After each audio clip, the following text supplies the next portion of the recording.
everyone, here. Welcome back to Go Sell Happy. Today we are talking about where do you find the items to sell on eBay, and I'm going to give you some tips you may not have thought of, some tips that are pretty obvious you didn't even think of. So let's get started.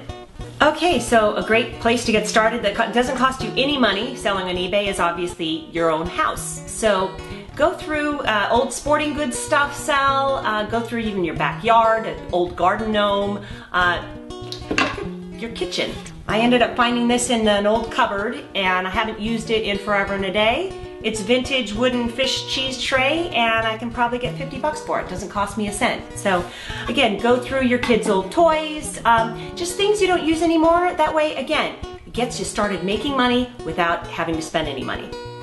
Okay, so the next place we're going to talk about is garage sales, rummage sales. And a great place to start is actually going on Craigslist the night before on a Friday night, mapping out the addresses where you're going to go to save on gas. You don't want to be going here and across town.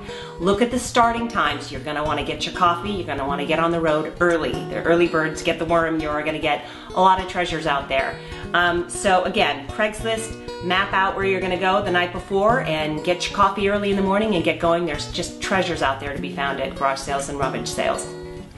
Okay, so the next place we're going to talk about, I personally have made most of my money buying items at swap meets. At your local community colleges have swap meets. A tip, bring a cart. You'll be amazed at how many great things you can find, and you're carrying and it gets pretty heavy, and so bring a cart, biggest advice, and a cap if it's sunny.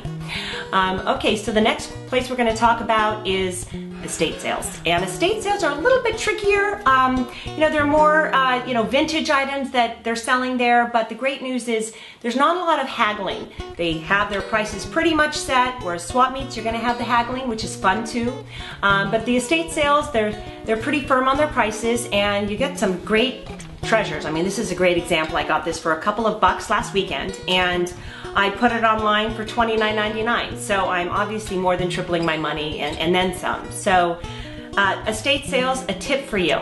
There are websites out there that offer, you sign up for free and they send you weekly emails of local estate sales in your area. So those are a great resource to take advantage of. The last but not least is, we're talking about Craigslist.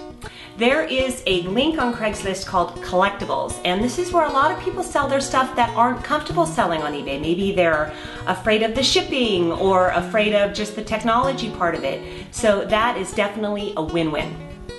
I hope this information helped you today. I gave you a lot of great resources here. Again, we're going to count down. We're going to start from the home. It doesn't cost you any money.